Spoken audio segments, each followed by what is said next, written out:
What's up everyone, Pernak here, and I've got another episode of Paper School for you. Alright, today's class is going to be on washi paper. Alright, washi, at least the word washi, comes from the word, literally translates Japanese paper. Wa, or W-A, is Japanese, and shi, S-H-I, is paper. So it's pretty much a literal translation of Japanese paper. But a further definition in it is washi can only be considered, or washi paper can only be considered washi if it's made in the traditional handmade techniques that have been passed down since washi was introduced to Japan. Let's take a little look at the history of washi. And I gotta read from my notes here because some of it's very technical data that I have not memorized. So, they basically state that washi came to Japan from China in the year 1610 AD. So that's a long time ago. And they have record of this actually because in 1720 AD, the Chronicles of Japan, the Nihon Shokai, states that the Japanese method of the Chinese method, of paper making came to Japan in the year 1610 from the Korean Buddhist monk Dancho. So there you have it. That it came from China, where China did invent paper and paper making.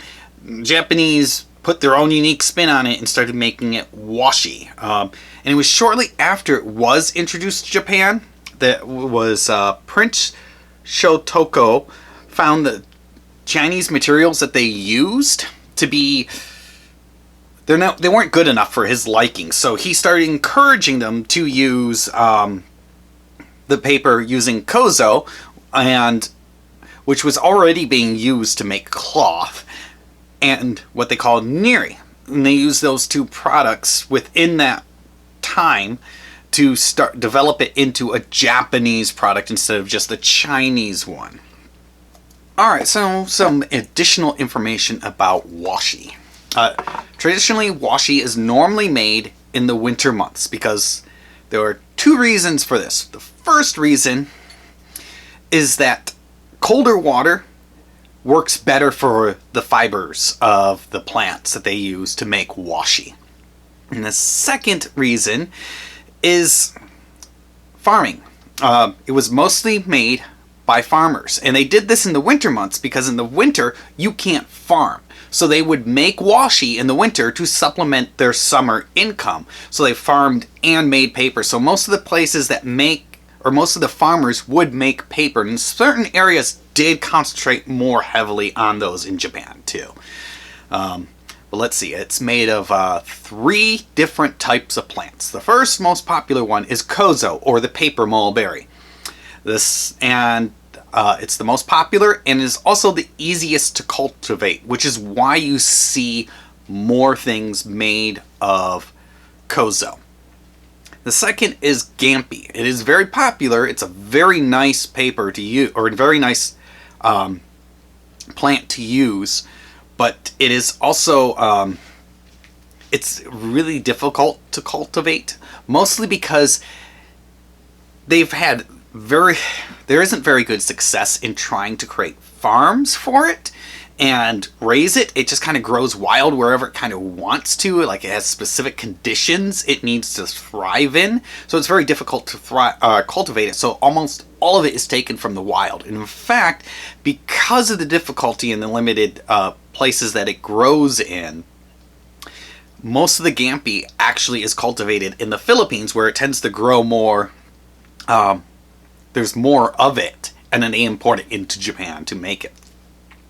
The last one is called Mitsumata, and it's a little bit stronger paper, but its fibers are shorter than kozo paper. And it is by far the most difficult paper, or difficult plant to work with, because it's very difficult to separate the bark and the fibers from the wood and everything that they use to do this. But because of it, and it's of course more expensive than even gampi and kozo, it's often used in their banknotes and things, or at least it was, I should say. I want to add that A lot of companies, I've seen things that say washi tape and washi paper, and it's not. It's not. It's a machine. They take a Japanese machine-made mulberry paper and call it washi. It has to be made in a traditional way to be considered washi. I mean, this is something the Japanese take great pride in, and washi is it's an integral part of their culture, actually, if you really look at it. Like, as many things are made from paper. Your shoji screens, and your umbrellas, and many religious things from either Shinto or Buddhist religion, they use paper. And many of these things are very important, especially scrolls. All these important documents are made using washi. It's actually part of their heritage and culture because, I mean, even they've, I believe the United Nations has even made it a very important cultural aspect to them. Like, they've said this is important culturally to these people and we need to protect it. So let's talk about how washi is made. So, of course, the first thing that is done is the plants are harvested.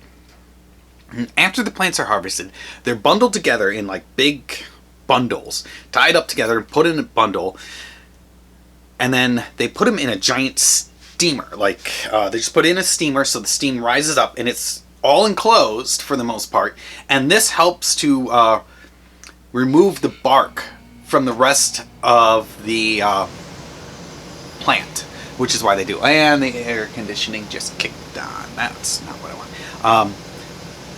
So the bark is then removed, and so you have three different types of bark. You have the outer bark, the black bark, and then you have the middle bark, which is called the green bark, and then the white bark, which is the innermost part, which is what they use for everything.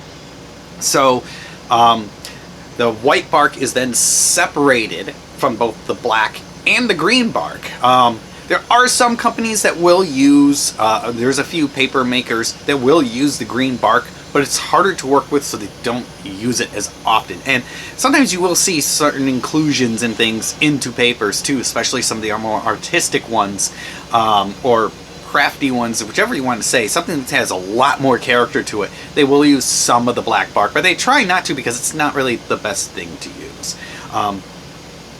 After that, the white bark is then soaked in running water. So they used to dam rivers and allow the water to go through and kind of just wash all the white bark is what they would do. Now they kind of put it in, they divert river flows and things, and they just use running water to constantly run through the thing, and with screens and everything to keep all the bark inside. But they run the water through constant running water, and this helps to remove some impurities that they have in there, and also because if it's done outside like it traditionally should be, the sun helps to bleach these fibers a little bit, so it helps to whiten them even more.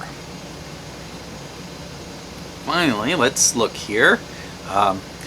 After that, the fibers are then taken out of the running water and they're put in an alkaline solution, which is normally soda ash. And this helps to remove any unwanted materials such as lignin or any other impurities. So it's just boiled. And then after that, they're put back into running water again. And this helps to wash out any more impurities and everything else. And then those fibers are taken out in the big clump they are, and then they sort through it all while it's still in water and hand pick out any other impurities that they find in the fibers. If there's any problems. After this, they take those fibers and they put them on a big stone slab. And then after the stone slab, they either use a wooden mallet or a wooden stick, and they just sit there and they beat them.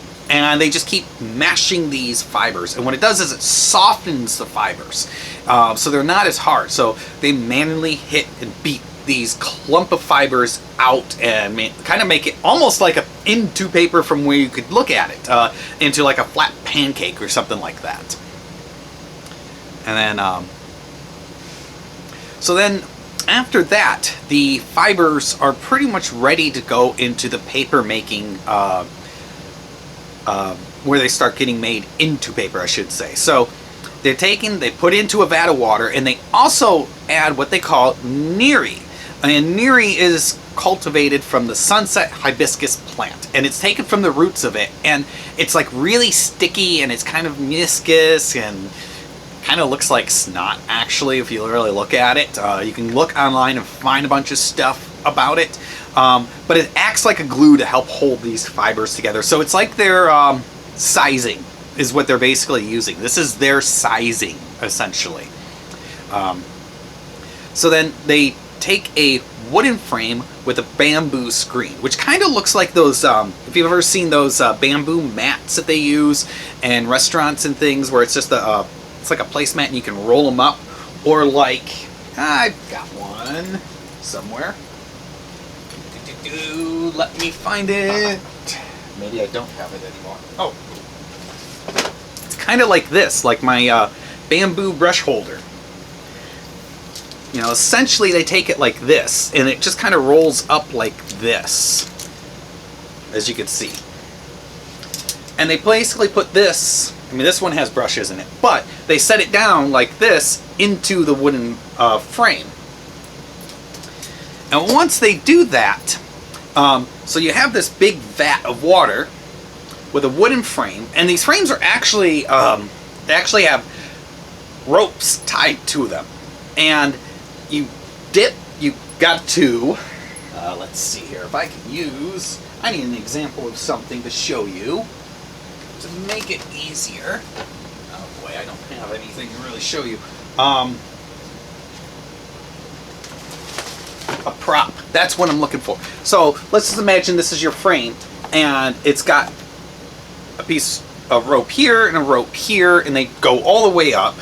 And basically what it is, so it's sitting in water, and they basically kind of go like this, and dip it into the water, and then they shake it back and forth like this.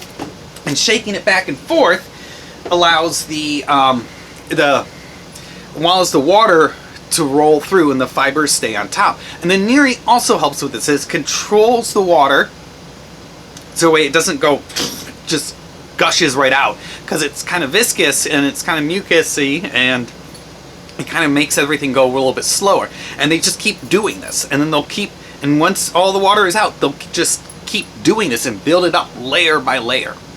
So they do this multiple times depending on how thick they need the paper to be.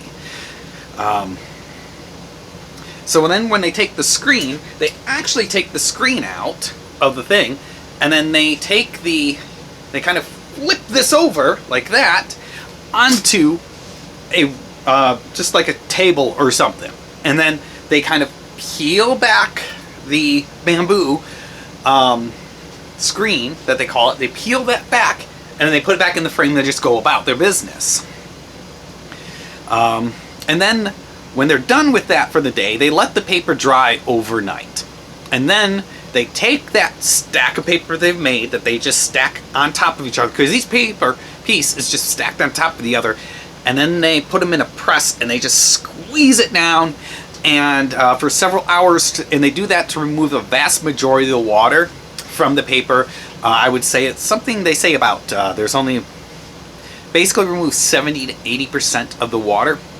And then at that point, after it's been pressed for several hours, they take the paper out sheet by sheet, and they normally place it on a board, and then they set it outside in the sun to dry manually. They don't use any machines to dry it. They put it outside under the sun. So the sun helps to dry it, and it also helps to bleach it a little bit too, make the paper a little bit whiter. After that, each page is then inspected by hand, and then either discarded if it's not perfect. Well, everyone, that is everything I know about washi paper. I hope you learned something about washi paper. Remember, you can always give me a thumbs up down below. That'd be great. Or you can subscribe to my channel if you want to see more things that come out for what I do. Or when I do, nope. Well, everyone, that's everything I know about washi. I hope you learned some new things about washi. As always, remember, you can subscribe to me down below or give me a thumbs up on this video. That also helps. If you have any questions, please ask them down below. I will get back to you as soon as humanly possible for me. Also, remember, you can always follow me on Instagram, my Twitter, or my Tumblr, and those links are going to be down below. Also, don't forget, I also have a Etsy store. And you can also, if you want to buy one of my prints, you can go on there and buy one of the prints from Etsy too. Till next time, everyone, see ya. Bye.